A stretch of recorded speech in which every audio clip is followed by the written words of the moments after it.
Ibrani pasal 6 ayat 1 sampai dengan 8. Sebab itu, marilah kita tinggalkan asas-asas pertama dari ajaran tentang Kristus dan beralih kepada perkembangannya yang penuh.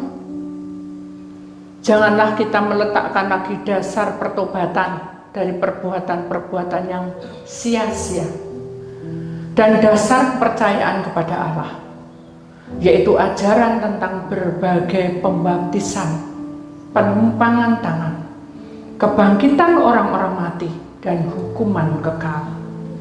Dan itulah yang akan kita perbuat jika Allah mengizinkannya.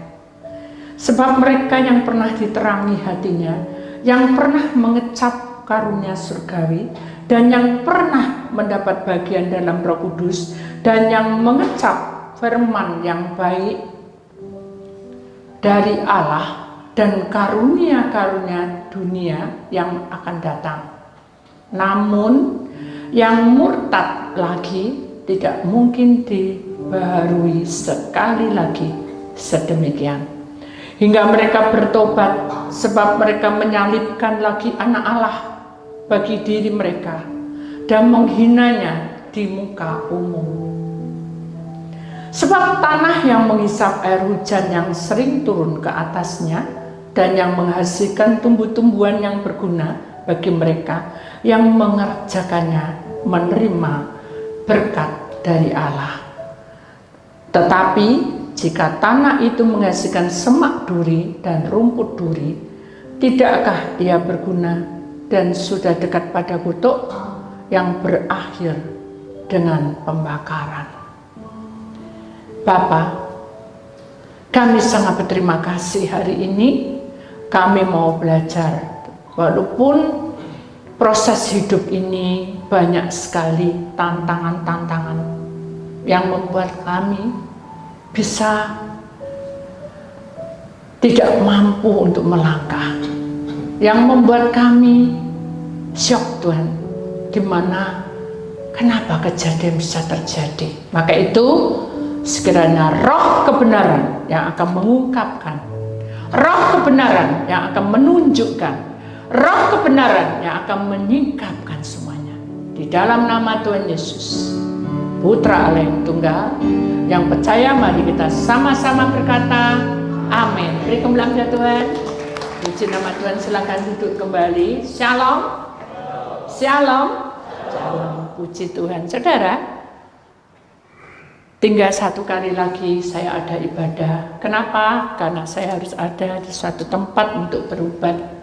Saudara, maka itu saya yakin bahwa saya pergi bukan suatu kebetulan, tetapi Tuhan punya rencana. Jadi saya mau saudara akan memperhatikannya selama nanti berlibur. Besok hari Rabu adalah hari terakhir di mana kita ibadah. Nanti Senin depan dan Rabu depan kita akan ditiadakan lebih dulu.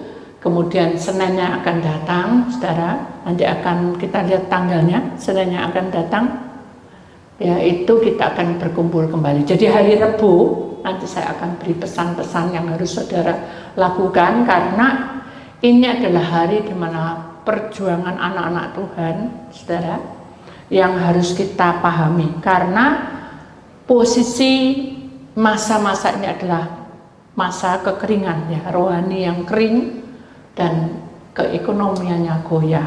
Sama dengan tema hari ini, rohani kering, ekonomi goyah. Judulnya adalah murtad, ya, saudara. Kita tahu tanggalnya berapa, Andre? Tanggal 6, ya, kita akan bertemu lagi. Tapi besok hari Rabu ini masih ada. Saya mau saudara datang semua, karena saya akan memberikan pesan satu persatu di dalam ayat itu, dan itu ayat akan berguna untuk Anda selama seminggu, ya. Kita akan mengambil satu ayat emas di sini, adalah Ibrani pasal 6 ayat 6. Kita perhatikan baik-baik apa intinya atau artinya. Namun yang murtad lagi tidak mungkin dibaharui sekali lagi sedemikian, hingga mereka bertobat, sebab mereka menyalibkan lagi anak Allah bagi dia mereka dan menghinanya di muka umum.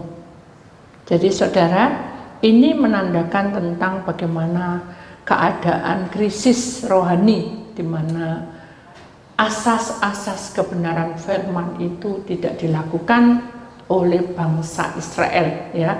Itu masa yang lalu. Tetapi sekarang ini apakah asas-asas kebenaran yang kita pelajari dan kita pahami, kita dengar sepanjang hari itu adalah firman Allah? Ajaran-ajaran tentang Kristus itu, apakah kita menyadari bahwa perkembangan zaman ini juga menuntut akal budi hikmat marifat dari surga itu akan turun di tengah-tengah kehidupan saudara. Jadi saudara juga harus memahami bahwa perkembangan zaman akan terus berkembang, tidak menunggu kita, saudara. Jangan lagi kita meletakkan dasar pertobatan. Kita bertobat, nanti balik lagi bertobat, kembali lagi. Humidisi alaikinama aulihim. Cuma ya, kamu tetap masuk dalam kumbangan yang sama. Itu tidak boleh. Kita harus memiliki satu perbuatan-perbuatan yang berkenan, jangan sia-sia. Ya, mengikut Tuhan jangan sia-sia. Dan dasar kepercayaan kepada Allah itu akan membentuk hati kami. Ya. Makanya ada nyanyian berkali-kali, ya, saya tidak hafal, ya. Jalan yang kita tempuh itu mungkin saya kasihin, bisa dikirimkan ke saya ya pakai HP yang baru, ya. Saya bisa menerangkan kata-kata itu karena itu mengena kita sekali, ya saudara. Kita tahu bahwa rencana yang Tuhan berikan pada kita itu ya dan amin. Tetapi semua yang Tuhan sudah tunjukkan kepada kita itu bukan sesuatu yang sia-sia. Walaupun kamu berdoa, walaupun kamu berjuang, puasa, tidak sia-sia, saudara. Kenapa? Karena waktu Tuhan itu diberikan kepada kita. Sampai di dalam kitab Amsal pun menunjukkan bahwa jalan kebenaran itu terdapat di dalam hidup kita itu. Tapi kalau kita tidak menyadari, kita akan menjadi orang yang murtad. Tetapi jalan kemurtatan itu menuju maut. Ya, saudara. Jadi kita harus sadar bahwa kita tidak boleh murtad. Apa sih murtad itu? Itu tadi sudah gak ngerti-ngerti, hidupnya selalu kacau, kelakuannya juga tidak berubah-ubah.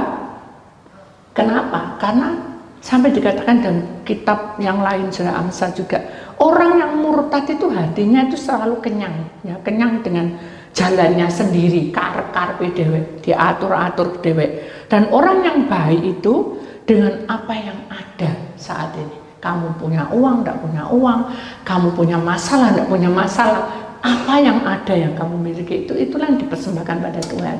Intinya seperti itu. Jadi dalam perjalanan hidup kita berjuang jangan sia-sia. Kepercayaan yang diberikan kepada Allah itu ya dan amin. Itu kita imani, saudara. Dan bahkan Tuhan katakan, kamu itu masuk, kamu tak ajari berbagai-bagai cara untuk pembaptisan, penumpangan tangan, kebangkitan orang mati, dan hukuman kekal. Itu semuanya itu sudah betul ada dan ya dan amin. Tapi kamu tuh tetap bebal, gak ngerti gitu. Apa sih artinya baptisan? Gak tahu. Pokoknya aku dibaptis selamat. Bukan itu.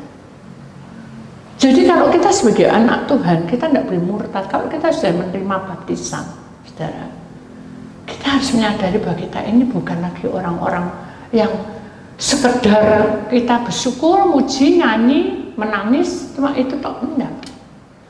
Ketika kita menerima baptisan itu berarti kamu sampai maut ada di depanmu, kamu tetap cinta Tuhan, kamu tetap berjuang, mulutmu tidak berkeluh kesah. Nah itulah yang Tuhan inginkan. Tetapi kita kan tidak kuat, saudara, kita berkeluh kesah. Apa sih artinya menumpang tangan? Penumpangan tangan itu apa? Penumpangan tangan itu adalah kita itu saling menguatkan. Kalau di dalam pelayanan, hamba Tuhannya yang numpang. Demikian juga Tuhan katakan menumpang tangan, kita saling menguatkan satu dengan yang lainnya, saling mengisi. Di dalam keluarga saling mengisi. Itu artinya seperti itu. Walaupun mungkin dengan posisi yang kalian punya itu, mungkin kita kaku ya di dalam keluarga. Tak apa-apa. Mungkin kita jarang ketemu, saking kita jarang ketemu, jadi kita tuh kayak enggak. Ya, maksudnya kayak hanya sekedar hai juga gitu. Tapi kita harus ingat loh bahwa penumpangan tangan itu penting. Jadi kita selalu doakan anak-anak kita, doakan juga orang tua kita, doakan juga saudara-saudara kita, itu penumpangan tangan. Kebangkitan orang mati itu menunjukkan bahwa satu mukjizat terjadi. Kalau kita tidak mengalami sesuatu yang dari Tuhan, kita akan merasakan kendor, tidak boleh. Karena kuasa Tuhan itu turun, mukjizat itu terjadi ketika kita itu betul-betul berserah. Jalan yang kita tempuh itu bukan sesuatu yang sesuatu yang mulus saja gitu. Enggak, tapi tantangan demi tantangan kita hadapi. Kenapa? Karena kita menuju hidup yang kekal. Yang paling tidak suka itu iblis. Dia akan kacau kita. Itu yang membuat keadaan kita ini betul-betul benar terburuk lah. Orang bilang terburuk. Dan itulah yang kita perbuat jika Allah yang mengizinkan. Mengapa kita tidak mau menerima? Mungkin orang bilang setelah hancur bu, intinya gitu ya. Tapi ingat dong, setiap kali ketika kita berserah, terang hati kita ini telah menikmati, mengecap karunia surgawi yang pernah mendapat bagian dalam Roh Kudus. Mengecap itu sudah tahu, mengecap. Kecaplah dan lihatlah betapa baiknya Tuhan kita. Terus lihatlah dan nikmati. Kasih setia Tuhan itu luar biasa di tengah-tengah kita. Tapi kita sebagai orang pilihan Allah kadang kita menjadi orang fasik, ya saudara. Ada yang mengatakan di satu ayat, saudara, dan orang-orang yang berlaku fasik terhadap perjanjian akan dibujuknya sampai murtad. Itu iblis, saudara. Dengan kata-kata licin, tetapi umat mengenal Allah akan tetap kuat dan tetap akan bertindak untuk berjuang. Paham, saudara? Jadi marilah kita menyadari bahwa hidup yang sesungguhnya itu harus memiliki akar. Ya. Di dalam satu kitab juga katakan bahwa ia tidak berakar, tetapi kalau kita tidak berakar dan hanya tahannya itu sebentar, karena kita tidak punya akar. Apabila datang penindasan atau penganiayaan karena firman itu, orang itu akan segera murtad. Ya, mungkin kita murtadnya tidak ngolok-ngolok Tuhan, tapi kita sudah mulai malas nyanyi, malas memuji-muji Tuhan, ya. Malas untuk ketemu sama orang-orang, pelayan-pelayan Tuhan, malas pokoknya menyendiri lah kasarnya. Terus jadi kayak orang tuh fokusnya ke dirinya sendiri, digadang-gadang dirinya sendiri, hanya bisa hancur, saudara. Ada satu kisah, saudara, ya. Dia itu adalah anak Tuhan, malah lebih lama dia, ya. Suatu hari dia punya firasat bahwa orang tuanya akan meninggal, dan orang tuanya tinggal di satu kota, dan dia bilang gini, Ti, doain aku, ya, karena aku kok hari-hari ini kepikiran gak orang tuaku, papaku, gitu. Jadi bantu aku doa. Mereka sudah menumpang tangan, berarti saya harus, ya wis, kamu bukan tolong itu enggak, saya enggak berhak, karena saya bukan hamba Tuhan. Jadi saya, ya udah kita doa, saya hanya gitu aja, puasa aja di doa supaya baik-baik semua. Nah setelah kita doa, ya hampir seminggu lah kita doa, saudara. Dengan seiringnya waktu, tiba-tiba dia plus hilang. 3 bulan lebih mungkin, ya. Dia datang-datang itu sudah punya suami, ya. Dan dia datang ke situ minta supaya ada hamil, ya. Tapi dia sama saya enggak nyapa. Dan saya sendiri juga lupa karena dia agak gemuk, saudara. Terus akhirnya dia bilang gini sama si lakinya suami itu, loh temanku, apa doai gak mempan. Nah, saya dibilangin gitu, saya loh gitu aja. Loh kan kita ini hanya teman, kita kan sama-sama mendoakan. Mau didoano kok malah mati papaku gitu. Jadi dia sakit hati selama 3-4 bulan dan tidak mau ke gereja gara-gara saya nangis nangis sampai nangis tidak tukaran tuh, karena saya tidak bisa tengkar. Saya nangis pulang, saya nangis juga, tanya mama ada apa? Tidak apa-apa ma, cuma capek aja, capek tidur atau ya gak bisa tidur, saya kan kepikiran kok saya dilokno kayak gitu. Akhirnya saya mendapat ayat itu dalam Lukas 8:13, maka ayatnya tetap saya ingat-ingat.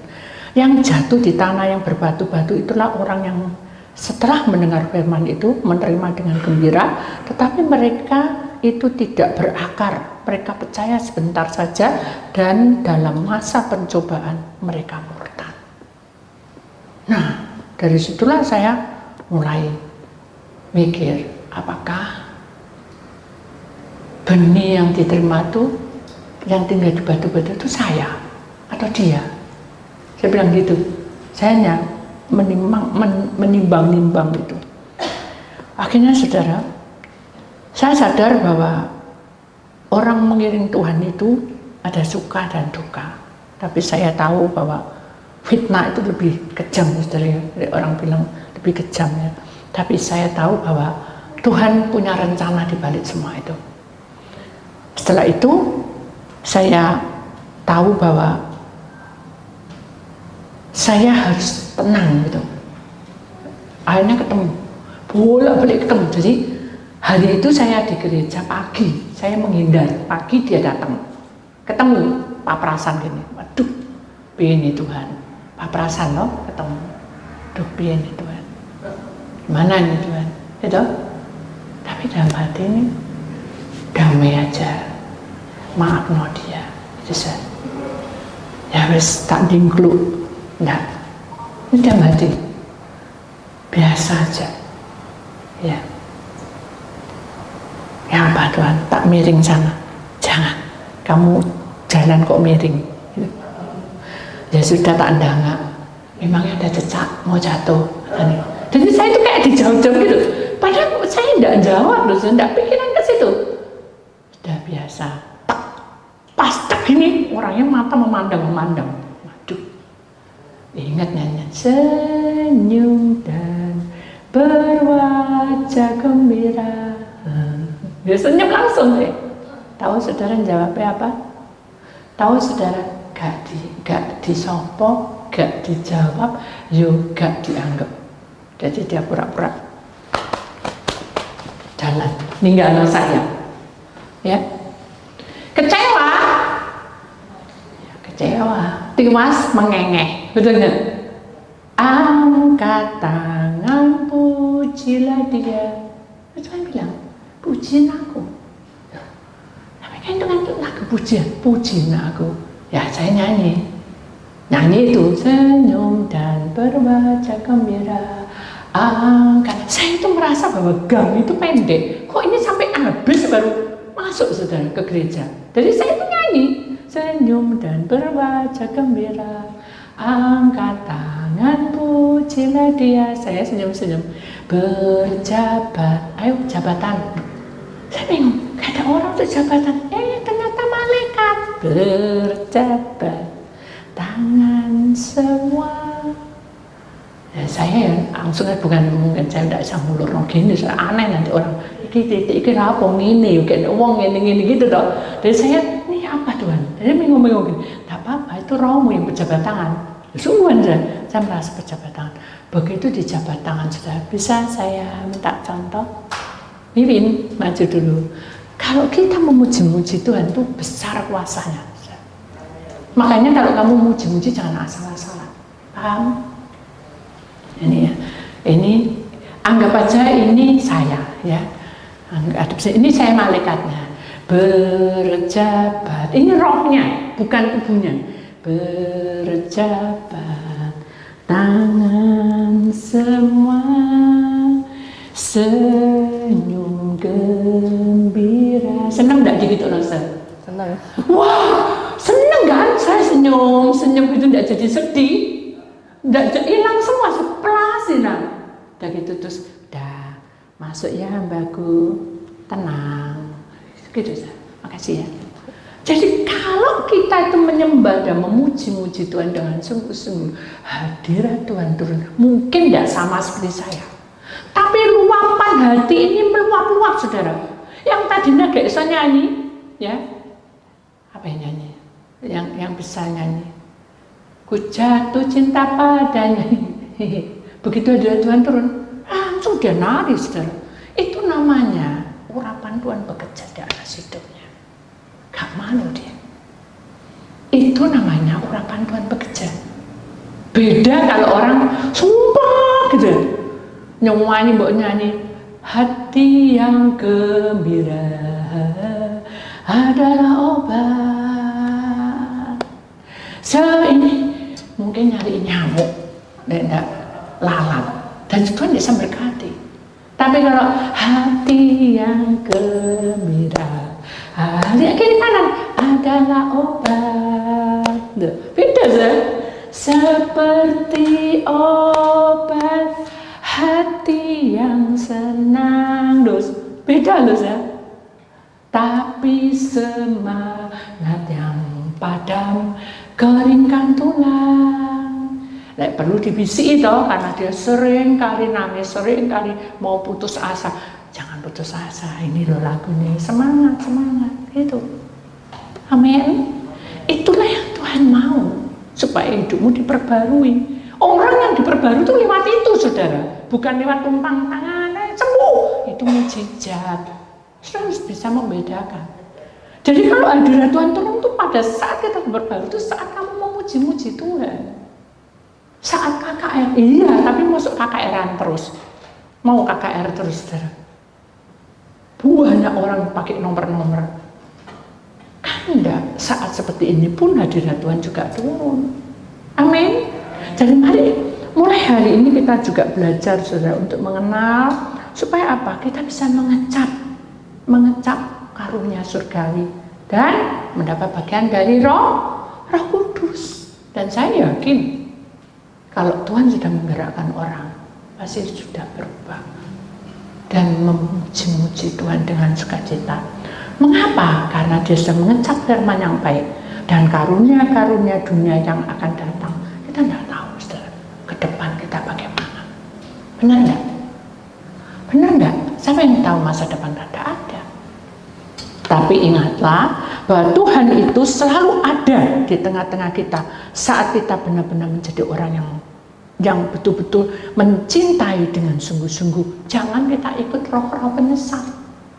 Ya, ada satu firman, tetapi roh dengan tegas mengatakan, kita akan tegas mengatakan bahwa di waktu-waktu kemudian ada orang yang akan murtad lalu mengikuti roh-roh penyesat, yaitu ajaran-ajaran setan. Kita akan terseret. Kenapa? Oh, di sana enak. Nggak bisa juga seperti itu, saudara. Kita ini ada satu kumpulan, di mana kumpulan itu bisa menjadi hometown, menjadi satu urapan, di mana awal kamu lahir, disitulah kamu akan dilahirkan hidup baru. Nah, itulah yang Tuhan mau, supaya kita menerima berkat dari Allah dengan limpah-limpah. Karena apa? Karena kuasa Tuhan itu bekerja hingga kita betul-betul mengenal. Loh, kan orang tidak bisa sempurna, Bu. Kita tidak bisa hidup suci 24 jam. Maka bertobat. Bagaimana bertobat tuh? Pengakuan dosa boleh, tapi ada lagi yang lebih lagi. Apa? Waktu kita nyanyi, ya. Waktu kita numpang tangan, ya. Waktu Tuhan ada kan, taruh tanganmu di dada, itu kan penumpangan tangan di tanganmu sendiri, ya. Itulah kamu mengakui, itu lebih pas masuk. Kenapa? Karena hadirat Tuhan bekerja, kuasa Tuhan bekerja, urapan Tuhan bekerja, sampai Tuhan menguatkan kamu pada titik temunya, di mana Roh Allah bekerja di tengah-tengah kita. Ada satu pujian yang tadi saya katakan, saudara, bahwa meskipun Tuhan tak menolongku, itu, meskipun duri dalam dagingku. Apa? Ngerti maksudnya? Meskipun Tuhan tak menolong, nggak mungkin Tuhan tak menolong. Wes bertahun-tahun tahun Bu, aku gak punya anak. Wes bertahun-tahun Bu, aku gak punya rumah. Wes bertahun-tahun Bu, aku gak punya pacar. Kan ada kekurangan Ustaz. Tapi di sini dikatakan saudara, ini memang benar-benar pujian yang menyentuh. Meskipun duri dalam dagingku, apa maksudnya? Saudara tahu daging toh? Saudara tahu tubuh saudara toh? Kalau kena sedikit aja ya apa? Aduh, itu toh? Tidak mungkin, tidak mungkin saudara. Kan bisa sakit toh, sampai perih, kena sabun perih loh. Itu kan baru satu, ini duri itu banyak. Duri itu masuk dalam dagingku, ku tetap memilih untuk percaya. Loh, itu loh maksudnya, itu janjimu. Dan mengucap. Nah, mengucap. Bukan permohonan. Mengucap syukur. Paham sudah? Jadi ini sesuai dengan firman-Nya. Jadi kalau kita sungguh-sungguh, tetapi kita sampai dikatakan Tuhan begini, kamu itu sih, apa nama? Namun orang yang murtad itu ini sehari-harinya tidak mungkin kamu akan diperbarui sekali lagi kalau kamu tidak bertobat. Hanya sih, sebab mereka itu menyalibkan aku.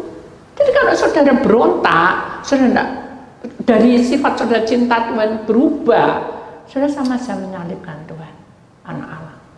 Kalau kita sudah mulai tidak mau di depan umum, kasaran depan umum itu adalah di depan saudaramu, di depan keluargamu, di depan anak-anakmu, di depan mantu, morotuwo, kamu sudah tidak cinta Tuhan, itu sama aja. Nah, kamu sudah menghina aku di depan umum. Allah tidak suka kamu berdua hati. Nah, itu sih, kamu harus kuat. Sampai Tuhan kata, sebab tanah yang mengisap air hujan sering turun ke atasnya dan yang menghasilkan tumbuh-tumbuhan yang berguna bagi mereka mengerjakannya, menerima berkat dari Allah. Jadi kalau kita jadi tanah yang kering tadi, rohani yang kering tadi kan tadi kita punya judul saya, punya tema surat rohani yang kering, masa-masa yang tidak menyenangkan terjadi dalam hidup kita, rohani kering, ekonomi goyah, kita tidak boleh murtad dari Allah. Jangan tinggalkan, jangan lupa. Bukan ninggalin aku tetap datang kok. Bukan ninggalin aku tetap poso kok. Loh, itu kewajiban. Yang Tuhan mau di sini adalah kamu itu menunjukkan tetap pada orang-orang yang kamu cintai bahwa aku cinta Tuhan. Intinya gitu. Tidak boleh mulai lemes, mulai lemah. Nah, lama. Karena Tuhan bilang, aku izinkan. Supaya apa? Supaya kamu menjadi hidup. Langkahmu itu menjadi hidup di tengah-tengah orang pilihan Allah. Sampai Tuhan berkata, kalau tanah itu kering, aku yang menurunkan air hujan. Itu kan kiasan. Kalau secara logika itu petani, tapi kita ini, air hujan itu dari mana? Dari surga, saudara. Sering turun ke atasnya, menghasilkan apa? Tumbuh-tumbuhan. Jadi marilah kita mengimani bahwa pola kerja kita untuk mencintai Tuhan itu apapun yang terjadi, ya, nyanyian ini tadi jelas sudah dikatakannya, apapun yang terjadi, saudara harus ingat, meskipun doaku tak terjawab, saudara lihat, meskipun hatiku habis lenyap, tahu habis lenyap, kecewa, hambar, percuma, gak ada gunanya doa, percuma, toh ya gini-gini, tapi ku tetap memilih untuk percaya dan mengucap syukur.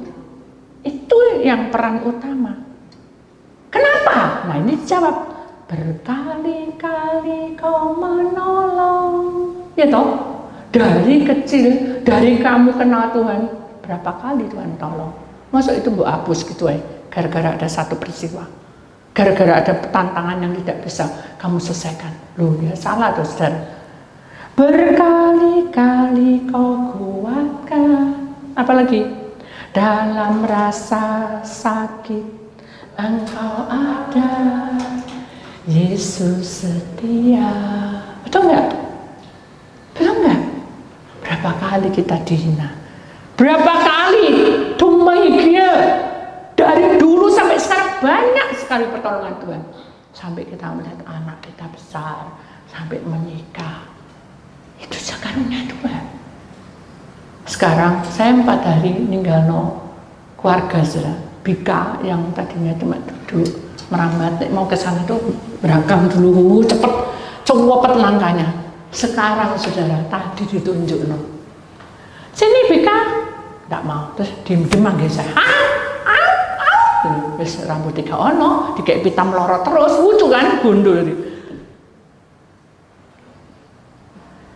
Jangan saudara, ada perubahan, walaupun nggak robot ini. Terus aku dia jatuh, duduk lagi. Itu perkembangan. Hidup kita harus berkembang seperti anak kecil. Tadinya tidak bisa jalan, tadinya mau uek. Sekarang bisa apa itu bisa lucu. Bukan Tuhan lucu kamu, bukan gitu. Ketika kamu tuh mengakui semuanya di hadirat Tuhan, Tuhan itu senang melihat apa yang kita buat. Amin. Jadi mari kita ngimani bahwa segala sesuatu Tuhan punya rencana indah. Berkali-kali kau menolong, berkali-kali kau kuatkan. Apa?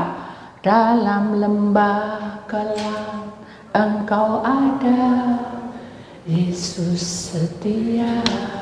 Saya kalau ingat ini, itu ingat saya. Pergumulan saya dari dulu, saudara. Saya bersyukur saya punya Tuhan, dan saya bersyukur Tuhan memberi kesempatan saya untuk melayani Tuhan. Saya tahu bahwa pergumulan ini tidak mudah, saudara, karena kuasa Tuhan itu bekerja. Jadi kita lanjut, saudara. Tetapi jikalau tanah itu menghasilkan semak duri dan rumput duri, berarti muka terus digedekno terus masalah, tidakkah ia berguna dan sudah dekat pada kutuk yang berakhir dengan pembakaran.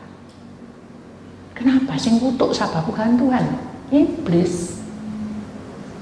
Dia kutuk seperti saya. Loh, dia kamu loh bisa nolong orang saya, kamu geletak di rumah sakit 3 bulan, tulang kulit gigimu protol. Wes kamu bukan lagi gadis ya, kelihatan tuh sudah kacau hidup. Siapa sih mau ambil kamu? Itu setan menghancurkan, dikutuk-kutuki. Tapi saya tengging dengan kuasa Tuhan. Saya milikmu, Tesyuk milikmu. Terus tak panggil nama saya, Meme milikmu, Titik milikmu. Saya bilang gitu, saya. Maria Magdalena milikmu. Saya gitu. Kalau enggak, saya bisa ngeheng, karena kebawa keseret. Makanya saudara hati-hati, ya. Berjuang boleh, tapi saudara tidak boleh berlebihan. Tahu berlebihan? Nih ada satu kisah, saudara ya. Oh ya, saya lanjutkan tadi. Akhirnya kebaktian ibadah selesai, saya jadi terima tamu, saudara. Hanya saya gini, malaikat, ya katanya, boleh enggak saya tak pergi, enggak jadi terima tamu. Tuh jangan toh hambaku, sudah jangan bilang hamba. Saya itu enggak mau risih ngomongnya hambaku, kayak ngomong, diem aja, tenang katanya. Wateng. Gilir 1, 2, jelala bagian dia yang melengos, pura-pura bersihin kaki itu. Saya sudah tidak mau, aku tak mingkri aja gitu. Mau mundur, saya, tolong ya nih, gantiin aku mau ke belakang tuh. Kata Tuhan, jangan mengambil bagian dia. Maksudnya, dia kan tidak suka, itu dosa. Bagian dia dosa mau ambil, enggak, ya sudah duduk di sini. Tetap berdiri, tetap berdiri, ya sudah. Darah Yesus beri saya untuk melayani diri saya, untuk melayani dia, Tuhan. Terus berdoa. Terus bagian saya, dia saya pegang langsung, jadi kayak orang nemu apa, wah gitu. Aduh, ini ngamuk, ini waduh, si ngamuk. Terus saya pikiran muka saya sudah berdek-dek, di jantung saya dap-dap gitu. Kamu ya, ucap ya, ketawa terus kayak sok gitu toh, kayak orang kayak kecemplung air tuh ya, kayak apa sesuatu yang tidak bisa apa-apa, kayak serba salah. Kamu ya, Iya, dalam hatiku iya ya, udah apa kok kamu tuh, kamu titik kan? Iya, padahal dia sudah ngomong-ngomong baik teman-teman saya dirasani. Kamu titik kan? Iya. Kamu tes sok dong? Iya. Meme dong? Iya, gitu dalam hatiku. Kok lengkap banget, iling loh. Berarti dia dendam kusumat dengan saya. Itu pikiran saya. Langsung ditarik gini saya, langsung dipeluk, cium pipi kiri, cium pipi kanan sampai saya malu kan. Berarti sudah. Dia bilang apa? Kamu tahu? Gak tahu. Kamu doa buat aku ya? Iya. Doanya apa? Tuhan, ajari saya untuk mengasihimu. Dia nangis dan dia bilang apa? Doamu terkabul. Kenapa? Kalau bukan karena Tuhan, aku nggak tahu. Aku pasti musuhan dengan kamu. Kenapa? Kamu tahu tak kasih kabar gembira? Nggak tahu. Aku hamil. Kuasa Tuhan bekerja. Padahal saya nggak doa untuk hamil. Saya bisa ajari saya untuk melayani dia dengan kasih.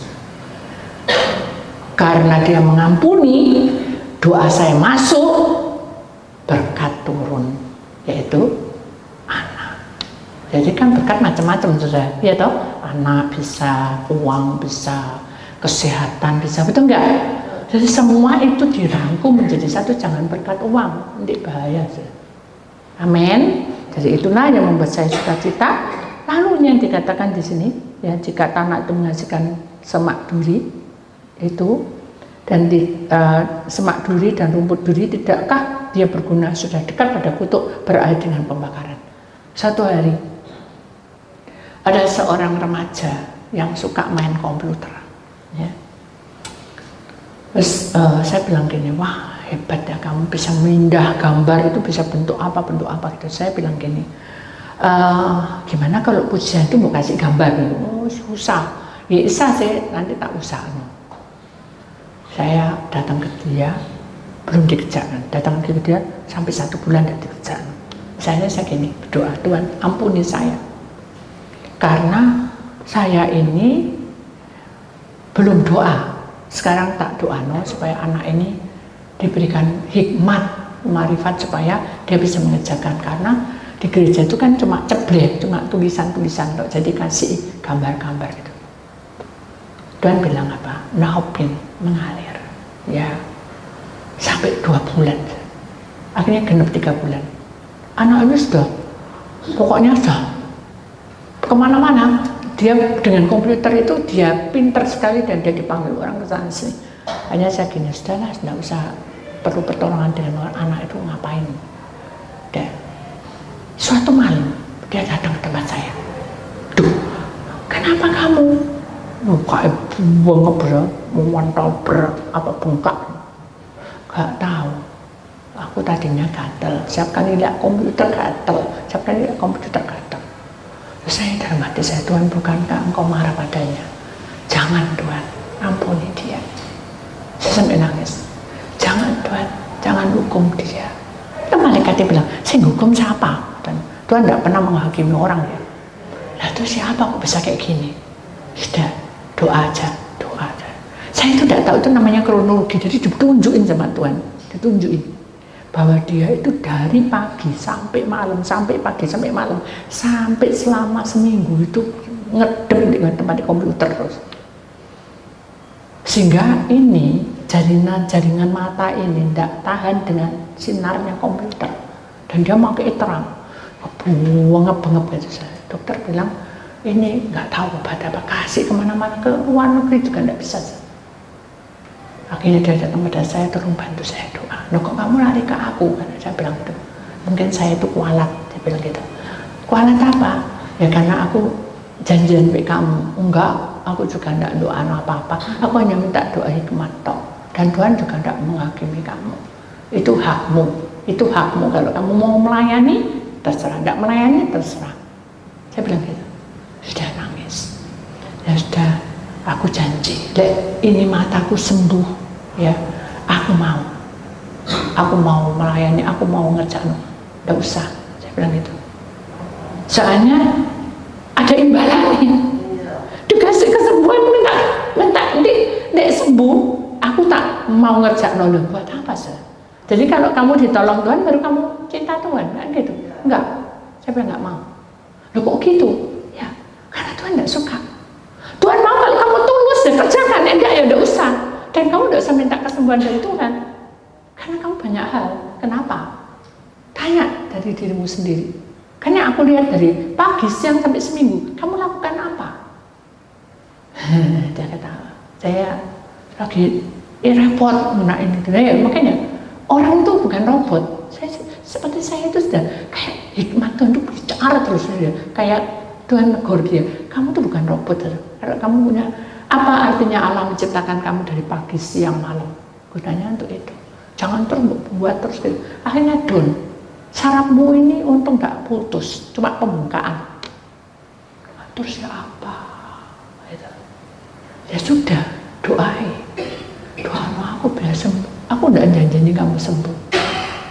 Karena saya tidak mau. Saya bukan malaikat. Ya sudah, pokok doamu aku. Daya doa. Tidak dijawab 1 bulan dah.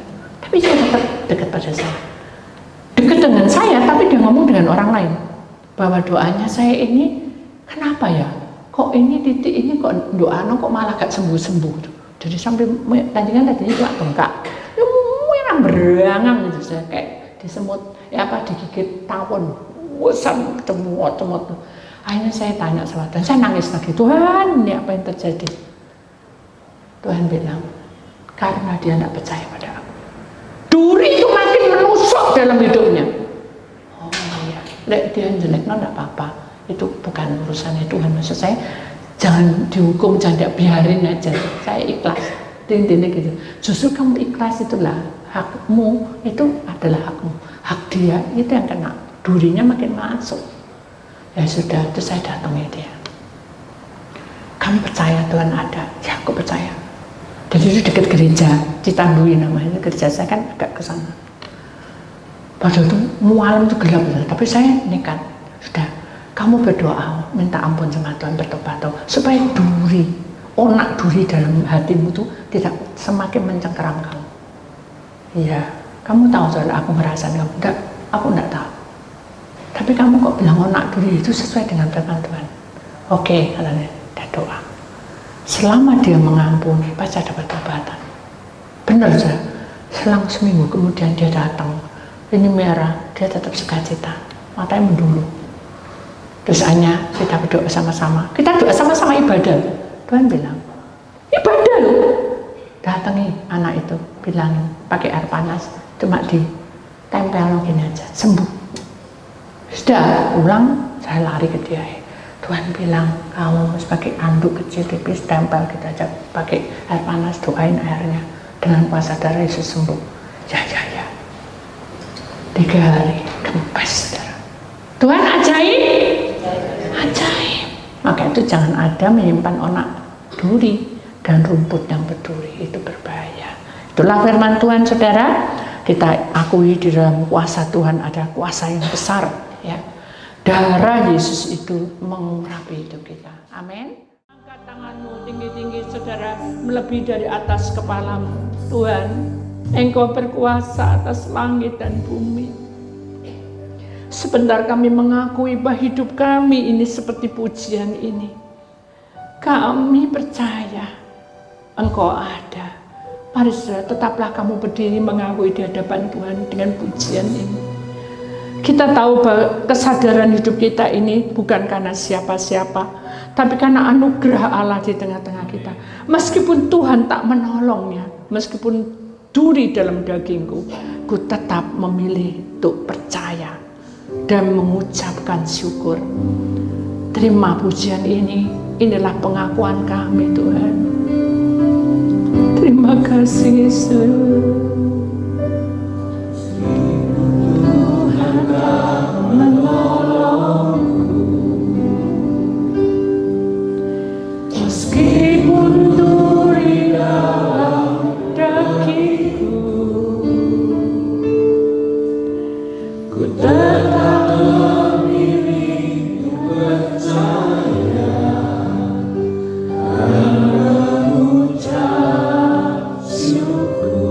Sekali lagi katakan, meskipun doaku tak terjawab,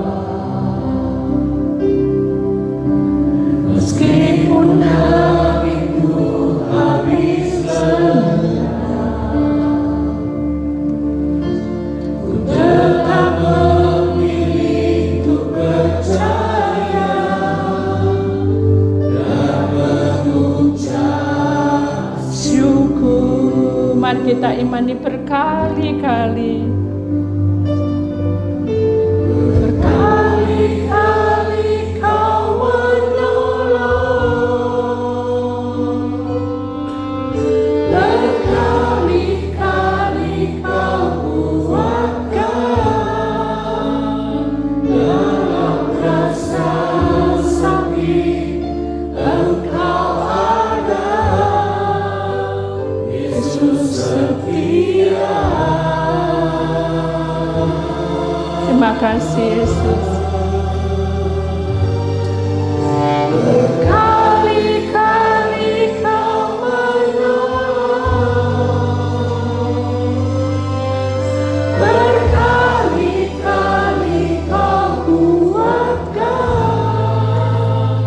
dalam lembah gelap. Engkau ada, Yesus setia. Segala puji syukur kami naikkan di hadirat-Mu. Pujian ini mengingatkan kita bahwa hidup kita tidak berguna dan tidak berarti apa-apa dibanding kebenaran dan pertolongan-Mu, dibanding mujizat dan kebaikan-Mu. Luar biasa Tuhan. Sekalipun kami banyak masalah, tetapi Engkau selalu dengan setia memberikan kekuatan kepada kami. Lihatlah tangan-tangan kami, angkat tangan-Mu saudara melebihi dari atas kepala-Mu. Engkau tahu pergumulan kami masing-masing. Engkau tahu perjuangan kami masing-masing. Bahkan Engkau tahu Tuhan apa yang menjadi kerinduan kami dan keperluan kami. Maka di dalam nama Tuhan Yesus, Putra Allah yang tunggal, kami serahkan dan letakkan semuanya. Dan kami terima hujan berkat-Mu. Dalam nama Tuhan Yesus, ladang hidup-Mu diberkati, ladang rohani-Mu diberkati, ladang kesehatan-Mu diberkati, ladang pekerjaan-Mu diberkati, ladang rumah tangga-Mu diberkati, ladang pelayanan-Mu diberkatinya. Dalam nama Tuhan Yesus, kami percaya